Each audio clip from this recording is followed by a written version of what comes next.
Hello everyone, welcome to my YouTube channel chemistry with AV sir. तो कैसे हैं सभी लोग? तैयारी आप लोगों की कैसी चल रही है? मैं ये सोच रहा हूँ कि अच्छी तैयारी चल रही होगी। बोर्ड का टेंशन भी बहुत ज़्यादा होगा, वैसे रहना भी चाहिए। अगर नहीं रहेगा तो तैयारी अच्छे से नहीं होगी। वैसे एक चीज़ समझो आप सभी लोग, एक चीज़ ध्यान देना, इस चीज़ को केयर करो कि ये चीज़ें आपके साथ पहली बार नहीं घट रही है। इससे पहले भी बहुत लोग बोर्ड दे चुके हैं और सबके साथ ये प्रॉब्लम आती है। और ये कोई नई बात नहीं है कि आप लोग को थोड़ा सा डिमोटिवेट कभी कभी हो जाते हैं, कभी कभी ये सोचने लगते हैं कि कैसे सॉल्व करें, क्या करें, कैसे लिखें बोर्ड में। सबसे ज्यादा चीज बाबू एक चीज समझो, सबसे बड़ी चीज होती है लिखने का तरीका। लोग ये सोचते हैं कि कैसे हम लिखें कॉपी को अच्छे से। जैसे आज के समय में कोई भी आप लोग क्वेश्चन बैंक खरीद कर लाते हो तो उसमें दिखाता है शुरू के एक दो मॉडल पेपर में दिखाता है कि कैसे जो 100 में 100 पाया था वो उसने कैसे लिखा है, क्या लिखा है। ये सब चीजें सबके साथ चलती रहती हैं। ये कोई बहुत बड़ी बात नहीं है, या आप लोग इससे होकर होपलेस हो जा रहे हैं कि कैसे लिखेंगे, क्या करेंगे, कैसे अच्छा से अच्छा कर सकते हैं। तो जब आप पेपर में अच्छे से अच्छा नंबर गेन करना चाहते हैं तो उसमें जो बहुत सारे प्रोसेस है कि आपको किस किस चीज में अच्छा करना है, तो उसमें से एक प्रोसेस ये भी है बाबू कि हम चीजें लिखे कैसे, कॉपी को लिखे कैसे। तो आज मैं आपको वही बताने जा रहा हूं कि मैंने बहुत सारे टीचरों से भी मैं मिला जो बोर्ड की कॉपी चेक कर चुके हैं। उन्होंने भी मुझे ये सारी चीजें बताया है और उन्हीं के नॉलेज को मैं आपके सामने, उन्होंने जो जो चीजें मुझे बताई हैं कि कैसे लिखेंगे तो टीचर पर पॉजिटिव इंपैक्ट पड़ता है या टीचर अच्छे से नंबर देता है, या कैसे लिखेंगे तो टीचर पर एक निगेटिव इंपैक्ट पड़ता है, वो खराब नंबर देता है। वो सारी चीजें मैं आपको बताऊंगा, पॉइंट वाइज बताऊंगा अच्छे से, ठीक है। सबसे पहला काम, सबसे पहली चीज तो मैं स्टार्ट करने जा रहा हूं। एक चीज ध्यान से सुनिएगा हर एक पॉइंट को, और मैं आपको कह रहा हूं कि आप भी लास्ट तक जाते जाते, लास्ट तक ये वीडियो जरूर देखिए, और लास्ट तक जाते जाते आप मेरे हर एक बात से सहमत होंगे कि हाँ सर सही बोल रहे हैं और ये बात सच है कि ऐसे ही कॉपी लिखी जाएगी तो सही होगा, ठीक है। पहली चीज, साफ होनी चाहिए कॉपी, क्लीन, जिसे हम लोग कहते हैं क्लीन होनी चाहिए कॉपी।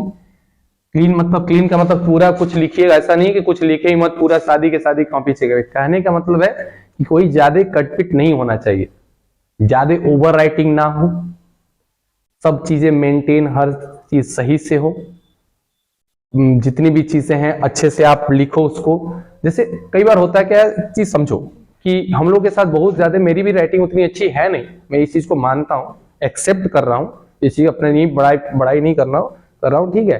तो ये चीज मैं एक्सेप्ट कर रहा हूं कि मेरी राइटिंग उतनी अच्छी नहीं है। तो हम लोग जैसे प्राणियों की, हमारे जैसे जिनकी राइटिंग अच्छी नहीं है, तो उनके लिए एक बहुत सिंपल सा उपाय है कि आप चीजों को थोड़ा दूर दूर लिखने की कोशिश करें।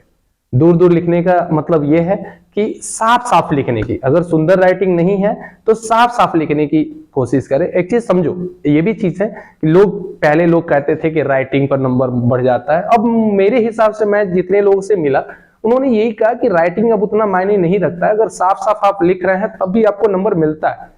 वैसे सुंदर तो दिखना ही चाहिए किसी चीज को, लेकिन अगर आपकी राइटिंग सही नहीं है, नहीं कर पा रहे हैं, तो भाई उसके लिए क्या कर सकते हैं। और उसके लिए ऐसा तो नहीं है कि जाकर फांसी लगा ले, ये सब चीजें तो कोई मायने होता नहीं है। तो अगर राइटिंग नहीं बने तब भी कोई प्रॉब्लम नहीं है, आप उसको साफ साफ लिखने की कोशिश कीजिए, ओवर राइटिंग मत कीजिए। इससे क्या होता है कि टीचर को कॉपी देखने में अच्छी लगती है, ठीक है, सुंदर लगती है, कहीं ओवर राइटिंग नहीं होता है, कटपिट नहीं होता है। नहीं तो क्या होता है कि हम लोग को कोई क्वेश्चन हो जाता है, उसके इतनी बार लकीर खींच देते हैं कि लगता है वहां गोला बना दिए। तो ये भी चीजें नहीं होनी चाहिए, पहली चीज। दूसरा, पॉइंट वाइज आंसर दीजिए, पॉइंट वाइज आंसर दीजिए। जैसे चाहे आप एसएसटी लिख रहे हो, चाहे आप हिंदी लिख रहे हो, चाहे आप इंग्लिश लिख रहे हैं, ज्यादा कोशिश कीजिए कि आंसर जो है किसी भी क्वेश्चन का वो पॉइंट वाइज हो। अब ये नहीं है कि नहीं पॉइंट वाइज थोड़े ना सर, हम पॉइंट वाइज नहीं लिखेंगे, हम रामायण महाभारत लिखेंगे, मतलब बिना। तो एक चीज समझो, मैं आपको बता दे रहा हूं, मैंने जिन टीचरों से बात की उन्होंने मुझसे यही बात कही है कि देखो, सबसे बड़ी बात यह है कि जब भी हम लोग कॉपी चेक करने जाते हैं तो हम उतना नहीं चाहते कि हमें कॉपी पढ़नी पड़े। आप देखो, आप जितना लेस से लेस एफर्ट डलवाएंगे टीचर से, वो उतना ही अच्छा नंबर देगा तुम्हें। अगर मान लो वो आपको कोई 3 नंबर का या 4 नंबर का क्वेश्चन है, और आपको उस पर वो नंबर देना चाहता है, तो वो चाहेगा कि वो उस नंबर को ऐसे दे कि उसको ज्यादा पढ़ना ना पड़े, वो आपको अच्छे से नंबर दे दे। अब आप मान लो बिना बिना पॉइंट वाइज लिखे आपने एक रामायण महाभारत ही लिख दिया, 1 पेज 1.5 पेज का, तो उसको पढ़ना पड़ेगा। अब उसको पढ़ने का मतलब कि उसको एफर्ट डालना पड़ रहा है, और जब अपना वो एफर्ट डालेगा तो उसको खराब लगेगा, उसको अच्छा नहीं लगेगा, और तब ज्यादा चांसेस बन जाते हैं कि आपके नंबर वो काट लेगा। तो इस चीज के बारे में भी एकदम तय रहिए, अपने दिमाग में ये चीज बैठा कर रखिएगा कि आपको उसको कम से कम एफर्ट डलवाना है, जिससे कि वो उसमें पॉजिटिव इंपैक्ट पड़े उस पर और वो आपको नंबर दे। तो आप एसएसटी हो, साइंस हो, ये जितनी भी चीजें हैं जिसमें अधिक नंबर की चीजें आती हैं, उसमें ध्यान दीजिएगा कि आप उन चीजों को पॉइंट वाइज लिखें। जैसे अप्रोक्सीमेटली अगर मैं बात करूं कि 3 नंबर का क्वेश्चन है, तो आप उसको कोशिश करो कि 3 पॉइंट देकर उसको लिख सको। ठीक है, देखो उन्होंने बताया था, जो जिन टीचरों से मैं मिला उन्होंने मुझे एक चीज बताई कि देखो बाबू, होता क्या है कि हम लोग बच्चों का कॉपी देखकर, उसके क्वेश्चन के आंसर के राइटिंग का स्किल देखकर, मतलब उसके पॉइंट देखकर पता लगा लेते हैं कि वो बच्चा अंदर क्या लिखा होगा, पॉइंट के अंदर क्या लिखा है। ठीक है, तो हम उसी समय जब उनके पॉइंट्स पढ़ लेते हैं, तो हम उसी समय हमारी मेंटालिटी बन जाती है कि ये लड़का कैसा लिखा है, या कैसा लिखने में है, या कितना पढ़ा लिखा है, ये सारी चीजें उनको क्लियर हो जाती है। तो ज्यादा कोशिश करो कि पॉइंट वाइज दो और अच्छे पॉइंट बनाओ, अच्छे से पॉइंट दो। ठीक है, दूसरी चीज। तीसरी चीज है कि नंबरिंग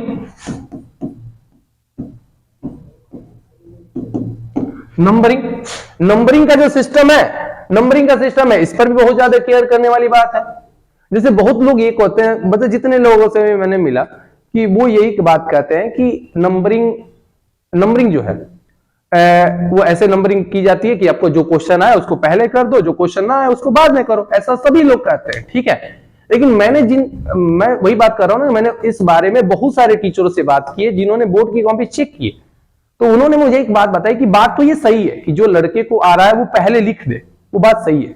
लेकिन उन्होंने मुझे एक बात और बताई जो कि स्पेशल है, कि ज्यादा कोशिश करनी चाहिए कि नंबरिंग गड़बड़ ना हो।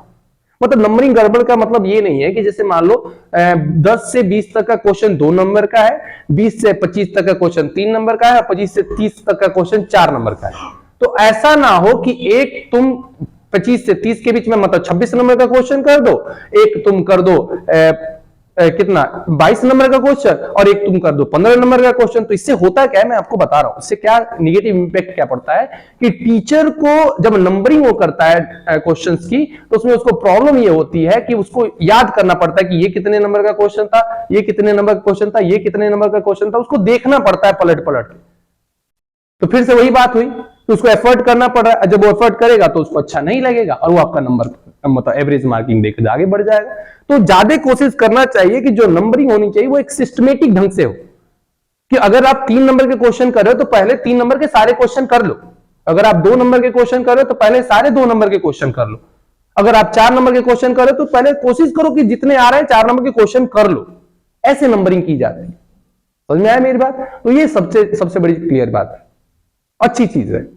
हो गया, नंबरिंग में भी प्रॉब्लम होगी।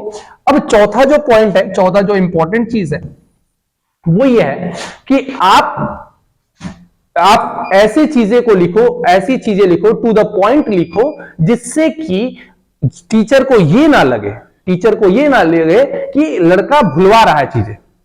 अगर मैं बात करूं टू द पॉइंट, ठीक है, मैंने बहुत सारी चीजें, टीचर इस बात पर बहुत गुस्सा करते हैं लोग कि जब कॉपी वो चेक करने जाते हैं तो वो मतलब लड़का अपने आप को इतना तेज समझ लेता है कि वो उनको क्वेश्चन में ही मतलब भुलवाने की कोशिश करता है।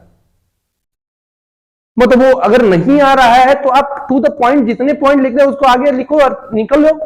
अब आप वहीं पर उनको गोल गोल घुमा रहे हो, उसी आंसर में गोल गोल घुमा रहे हो, तो इससे क्या होता है, टीचर को बहुत ज्यादा गुस्सा आता है। तो एक चीज हमेशा क्लियर रखना कि जब भी तुम आंसर लिखो तो टू द पॉइंट रहे, उसमें कुछ भी एक्स्ट्रा ना हो, ये सारी चीजें, और ऐसे लिखो कि उनको ये समझ में आ जाए कि लड़का पढ़ा लिखा है और वो लिखना जानता है। ये सारी चीजें क्लियर रखना, इस बात को मेरे गार्ड बांध लो बाबू कि ऐसे ही कॉपी लिखी जाती है। अब नेक्स्ट आता है पांचवे की बात क्या है, पांचवा एक जो सबसे इंपॉर्टेंट चीज है कि अगर देखो जैसे क्या होता है ना कि जब हम लोग पढ़ते, देखो पढ़ने में एक प्रॉब्लम क्या है आज के समय में, जैसे हम लोग कोई छोटा क्वेश्चन देख लेते हैं, कोई क्वेश्चन जैसे हम लोग पढ़ रहे हैं, कोई चैप्टर का रिवीजन कर रहे हैं, कोई छोटा टॉपिक देख लिए तो हमने उसको ऊपर से ही देखा, ये टॉपिक है, हमारे दिमाग में आ गया, इसके बारे में 2 लाइन, अरे ये तो मैं जानता हूं, आगे बढ़ गया। ये सबसे बड़ी प्रॉब्लम है। देखो होता क्या है, जैसे मान लो एक कोई छोटा सा XYZ कोई टॉपिक उठा लिया, ठीक है, आप उसके बारे में 2 ही लाइन जानते हो, 2 ही लाइन जानते हो और आप सोच रहे हो कि नहीं ये तो मुझे आता है, और मान लो कि यही आ गया एग्जाम में, मान लो यही आ गया तुम्हारे एग्जाम में, यही टॉपिक आ गया और उस समय आपको लिखना पड़े, तब आप क्या करोगे? अब मान लो वो 3 नंबर का क्वेश्चन है तो आप क्या 3 लाइन लिखकर आप 3 नंबर पा लोगे? नहीं, ऐसा नहीं हो सकता। लोग कहते हैं कि नहीं टू द पॉइंट लिखते हैं, हाँ सही बात है, मैंने भी लिखा है कि टू द पॉइंट लिखना है, लेकिन समझो कि अगर 3 नंबर का क्वेश्चन है तो एग्जामिनर चाहता है कि उस क्वेश्चन को आप अच्छे से लिखो, उसको डिराइव करो। अब आप उसके बारे में सिर्फ 2 ही लाइन जानते हो, तो समझो किसी भी टॉपिक को छोटा मत समझो, उसको लिखने की प्रैक्टिस करो कि अगर ये 2 नंबर में आएगा तो मैं कैसे लिख सकता हूं, अगर 3 नंबर में आएगा तो मैं उसको कैसे लिख पाऊंगा, 4 नंबर में आएगा तो कैसे लिख पाऊंगा। ये सारी चीजें लिखनी पड़ेगी आपको, तो उसको आप छोटा नहीं मान सकते, ठीक है। आप शॉर्ट राइटिंग करो, आप लॉन्ग ऑर्डर लॉन्ग क्वेश्चन के प्रैक्टिस करो, इन सब चीजें प्रैक्टिस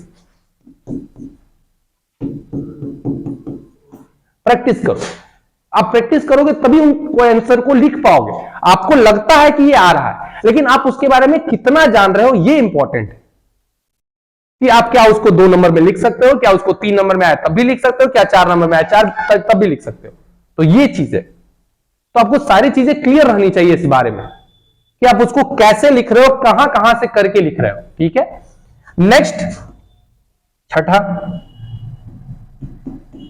छठा ज्यादा, फिर से वही बात कि कभी कभी होता क्या है, कुछ प्रॉब्लम्स हो जाती है। देखो एक चीज मैं बता रहा हूं, सुनो। एग्जामिनर जब आपकी कॉपी चेक करता है तो देखो वो ये नहीं चाहता, जो टीचर लोग मिले थे मुझसे उन्होंने मुझे भी बताया कि एग्जामिनर भी एक इंसान ही है, एग्जामिनर भी इंसान है, वो कभी नहीं चाहता कि आप फेल हो, ठीक है। तो देखो अगर आप ये लग रहा है, जैसे बहुत लड़के हैं जिनको डर लगता है या उनको थोड़ी सी प्रॉब्लम है, मैं भगवान से यही मनाऊंगा कि सभी अच्छा नंबर पाए, सभी अच्छे से पास हो, मैं यही चाहता हूं सबसे। लेकिन होता है क्या है कि कुछ बच्चे होते हैं जिनको कोई प्रॉब्लम होती है या वो नहीं लिख पाते, नहीं, उनको डर लगता है कि बोर्ड में नहीं लिख पाएंगे, तो उनके लिए एक चीज मैं आपको बता दे रहा हूँ, ये सब चीजें कोई वो चीज तो नहीं है, लेकिन मैं आपको एक बात बता रहा हूँ कि अगर एग्जामिनर आप कुछ भी लिखे हैं तो वो इस चीज को देखता है, वो आपको देखता है चीजों को, ठीक है। कि कभी अगर उसको ये लग रहा है कि आप 1-2 नंबर से कोई लड़का या कोई बच्चा जो नहीं पास हो पा रहा है, तो आप उनको कुछ ऐसे टॉपिक लिख के दो जिन पर वो नंबर को दे सके, ठीक है। क्योंकि जैसे होता क्या है ना कि मैं आपको एक अंदर की बात बता रहा हूं कि अगर लड़का 20 नंबर पा रहा है और अगर 23 नंबर पर पासिंग है, 20 नंबर 21 नंबर पा रहा है और 23 नंबर पर पासिंग है, तो एग्जामिनर को ये बताया जाता है कि आप बच्चे को कोशिश करिएगा कि ये फेल ना हो, ठीक है। तो एग्जामिनर क्वेश्चन जो आप लिखे उसी पर आधा नंबर, ऐसे ऐसे नंबर देकर वो बढ़ाना चाहता है, तो आप उसको लिखने, आप वो नंबर बढ़ाने का मौका दीजिए। आप चीजों को लिखिए, जितना आ रहा है उसी को ब्रॉड करके अच्छे से लिखिए, जितना ही आ रहा है उसको टू द पॉइंट फैक्ट और अच्छे से लिखिए, जिससे कि अगर बाद में एग्जामिनर अगर 1-2 नंबर से कोई प्रॉब्लम्स आ रही है तो एग्जामिनर उस पर नंबर बढ़ा सकता है। ये सब चीजें होती है, ठीक है। एग्जामिनर को बोला जाता है कि आप जबरदस्ती उसको फेल करने की कोशिश मत कीजिए, क्योंकि ये आपके फ्यूचर की बात है। तो ये सबसे ज्यादा इंपॉर्टेंट होता है कि एग्जामिनर चाहता है कि आप पास हो जाए, तो उसको वो मौका दीजिए कि वो आपको पास कर सके। समझ में आ रहा है ना? ये सब चीजें क्लियर हो गए। आप अगर किसी टीचर से मिल रहे हैं तो उनको ध्यान दीजिए, उनसे पूछिएगा। तो अक्सर एग्जामिनर वहां पर 3 चीजें लेकर जाते हैं, 3 तरह के पेन, एक तो रेड, एक ब्लू और एक पेंसिल।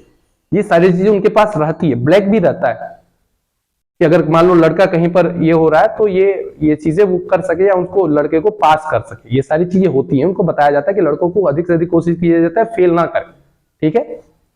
नेक्स्ट चीजें जो एग्जामिनर ने मुझे बताई, एक अंदर ये चीजें एग्जामिनर ने मुझे बताई हैं कि देखो पेपर ऊपर लिखते समय एग्जामिनर क्या करता है कि एग्जामिनर के पास टाइम कम है, जैसे क्या होता है, मैं आप ही लोग के बता रहा हूं कि जैसे आप लोग एग्जाम देकर आते हो, ठीक है, हिंदी का एसएसटी का, तो बात करने लगते हो, एक दूसरे से बात करते हो कि अरे जानते हो मैंने ना आज 20 पेज लिख दिया, 20 पेज लिखा है। कोई कहता है कि अरे बस 20 ही पेज, मैं आज 24 पेज लिख कर आया हूं। कोई कहता है कि अरे तुम लोग इतना ही कम, मैं तो B कॉपी लेकर आता हूं। देखो एक चीज मैं आपको सीरियस बता रहा हूं, कॉपी और पेज मायने नहीं रखते हैं। आज आप टू द पॉइंट सुन लीजिए मुझसे, कॉपी या पेज मायने नहीं रखते हैं, मायने रखता है कि आपने कितना टू द पॉइंट और फैक्ट लिखे हैं उसमें। ठीक है, ये मायने करता है। 110% है, ये मैं आपको बात बता दे रहा हूं और इसको गांठ बांध लो। आप कितने पेज भर रहे हो, कितने कॉपियां लिख रहे हो, ये कोई मायने नहीं करेगा। एक मेरा दोस्त था, उससे कभी क्वेश्चन पूछा गया टिंडल इफेक्ट के बारे में, उसने उसको 1.5 पेज में लिखा, जबकि उसका वो बस 1.5 नंबर या 2 नंबर का था क्वेश्चन, उसने 1.5 पेज में लिखा और नंबर कितना मिला? 1 नंबर। तो ये कोई अच्छी बात नहीं है। कॉपी भरना मायने नहीं रखता, मायने रखता है कि आप टू द फैक्ट और टू द पॉइंट कितना लिख पा रहे हो, ये मायने रखता है। ठीक है, अब जो लोग मैथ और साइंस की बात करते हैं, बहुत लड़के इस बात से मुझे कई बार मुझसे भी लोगों ने पूछा है कि सर क्या ग्रामर मायने रखता है बोर्ड के एग्जाम में जब मैथ और साइंस का लिख रहे हैं? नहीं, मैं आपको बता रहा हूं, ग्रामर मायने नहीं रखता। मैथ और साइंस के लिए ग्रामर मायने नहीं रखता। अब ग्रामर मायने ना रखने का मतलब क्या है, मैं आपको बता दे रहा हूं। देखो, जब आप साइंस या मैथ की कॉपी लिख रहे हो, तो जो एग्जामिनर होता है, जो चेक करने वाला होता है, वो चाहता है कि आप उसको ऐसे लिखो कि वो समझ सके या आप उसको समझा सको कि आपने क्या कंटेंट लिखा है और आपने क्या उसमें बताया है और एग्जामिनर समझ रहा है कि नहीं। बस ये मायने रखता है, उसमें ग्रामर या ये सारी चीजें ज्यादा मायने नहीं रखती। आप ये दिखाओ कि कंटेंट आपने जो दिया है, उसको जो लिखा है, क्या वो उसको अच्छे से पढ़ पा रहा है, उसको समझ पा रहा है, या आप अपने जो आप सोच रहे हो उस क्वेश्चन के बारे में वो बता पा रहा है कि नहीं। ये असलियत है और ये मायने रखता है, और बस यही मायने रखता है। एग्जामिनर कभी आपके ग्रामर का टेस्ट नहीं लेगा। और एक चीज समझो, अब ये सारी चीजें तो हो गई कि आपको कैसे लिखना है, और बाबू एक चीज समझो, इस समय आपको सेल्फ मोटिवेट रहने की जरूरत है। लोग क्या कर रहे हैं, क्या पढ़ रहे हैं, कैसे पढ़ रहे हैं, क्यों पढ़ रहे हैं, ये कुछ भी मायने नहीं रखता आपके लाइफ में। आपको आपके लिए सिर्फ मायने रखता है तो वो एक चीज कि आप क्या पढ़ रहे हो और कैसे पढ़ रहे हो और कितना पढ़ना है चीज। ठीक है, कोई ज्यादा आपको उसमें कोई कुछ कह रहा है, जैसे होता है ना, बहुत जगह 2-4 ऐसे नमूने होते हैं, मैं आपको सच बता रहा हूं, रियलिटी आप भी देखे होंगे। कुछ ऐसे नमूने होते हैं, जैसे 4 लोग 5 लोग बैठे हैं ना, तो वो 1-2 क्वेश्चन एक्स्ट्रा पढ़ के आता है जानबूझ के अलग से। वो क्या करता है, 4-5 लोगों से पूछेगा। अब मान लो उन लड़कों को नहीं आएगा तो ये उसका मजा लेना स्टार्ट करेगा कि नहीं जानते हो क्या, ये सब तो आता है एग्जाम में, ये सब तो आएगा। अब उससे क्या होगा कि जो 4-5 लोग हैं वो डिमोटिवेट हो जाते हैं कि अरे यार मैंने तो कुछ पढ़ा नहीं। और इस समय जानते हो इस समय क्या है, इस समय के हालात ये हैं कि लोग जितने भी पढ़े होते हैं उनको ये लगता है चीजें कि बस अब जैसे आज हमने केमिस्ट्री पढ़ा, फिजिक्स पढ़ा, मैथ पढ़ा, जो भी पढ़ा, शाम को ये लगा यार अभी तो कुछ पढ़े ही नहीं है। जैसे ये सबके साथ होता है ऐसा, ये नॉर्मल चीजें हैं, मैं आपको बता रहा हूं सच में, ये नॉर्मल चीजें हैं। जब आप पढ़ लेते हो ना कोई चीज, तो आपको यही चीज लगता है, आप कितना भी पढ़ लो कोई चीज, लास्ट में यही लगता है कि अरे यार अभी तो कुछ पढ़े ही नहीं है। ऐसा कुछ नहीं, आपने सब पढ़ के रखा है। बस ये ह्यूमन नेचर है कि आपको लगता है कि आपने कुछ नहीं पढ़ा। जब आप एग्जाम देने जाओगे, जब क्वेश्चन पेपर देखोगे, आपको लगेगा कि नहीं पढ़ाया था और ये कर लेंगे हम। ठीक है, अब यही चीज है कि आपको देखना पड़ेगा कि कोई चीज आपको कैसे सॉल्व करनी है और कैसे क्या करना है, ये सब चीजें आपको करना पड़ेगा। ठीक है, तो आप अपने मन से पढ़ो, अच्छे से पढ़ो और ये सब चीजें इसको अच्छे से क्लियर करो और इन सबको अपने हिसाब से देखो। ठीक है, थैंक यू।